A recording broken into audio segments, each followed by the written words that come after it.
the problems with housing affordability never went away. Housing prices exploded several years ago along with everything else, so interest rates were raised to slow things down, but housing was unresponsive. Now that interest rates are on their way back down, lower prices look like a thing of the past. As I said, the high interest rate environment didn't shift the housing price needle much, if at all. Since mid-2022, the median sale price in the U.S. has remained steadily higher, with an all-time high of over $440,000 hit as recently as June of this year. And although there has been a year-over-year slowdown in the number of transactions, we're well above the floor seen in January 2023. So although the market is a little less active, there has not been enough change in demand for prices to come down across the board. In other words, there are buyers that have been priced out of the market, but those that haven't are still willing to pay a high price financed by a higher mortgage rate. This is a good example of how our measures of inflation like CPI tell the big story, but not necessarily the right story. When you look at the categorical inflation data, shelter is outpacing overall inflation, 4.9% versus 2.4%. And for the month-to-month changes, shelter has either matched or outpaced general price increases. There hasn't been an instance where it improved to a greater degree like we see in used car prices. And remember that improving inflation is not the same as lower prices. Prices are still going up, just not as fast. What about the situation with interest rates? Why haven't mortgage rates dipped following the Fed's decision to cut their federal funds rate? Shouldn't we be seeing those come way down? Here's what's happening. Although the Fed's decision does have an impact on mortgages, it's indirectly. In general, what matters more for mortgage rates is the 10-year Treasury note. Most institutional lenders peg their mortgage rates to the 10-year, so they move in the same direction and proportional magnitude. The Fed announced an official cut in September, but since then, the 10-year has risen. Why? Because we received economic data that was stronger than anticipated. The expectation is the economy continues to grow. Also remember that financial markets price in expectations, so the effect of the Fed's rate cut probably predates even the decision in September.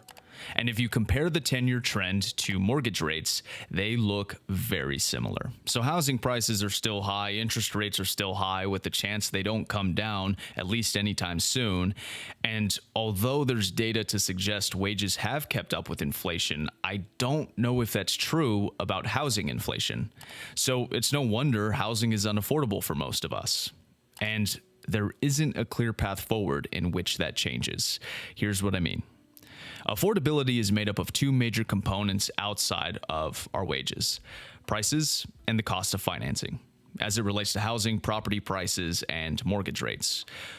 We're now in a position where no matter what happens to rates, housing affordability will likely remain low.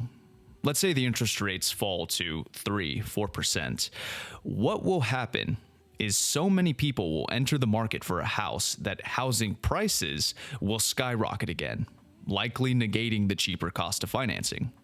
Okay, well, let's say interest rates remain the same or tick up a little higher. We've already seen housing prices won't respond to a non-recession inducing level of rates.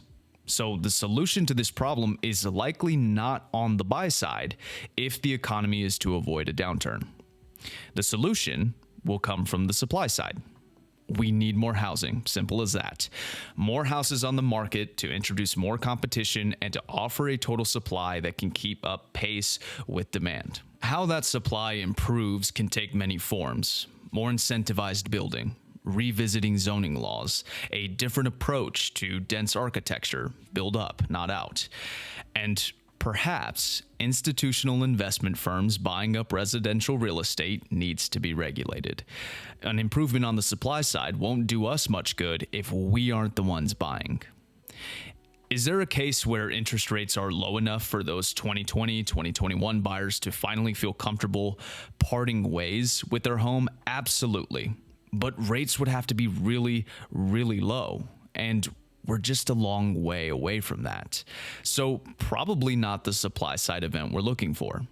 Now, of course, there's always the underlying net effect of housing prices, mortgage rates, and household income, which is to say we could see marginal improvements in affordability due to a combination of the factors. But for there to be a serious transformation in the real estate market, and I mean a historic reversal, housing supply is probably where we need to be focused. And the unfortunate reality of an affordability crisis like this one without organic growth is that sometimes it just requires a breaking point. An economy where people are forced to sell their homes or foreclose because they can't meet their obligations. That puts houses on the market, but to what end? No one truly wants a situation like that, whether you want to buy a house or not, because those states of the economy come with a lot of pain. Lower housing prices would be an afterthought.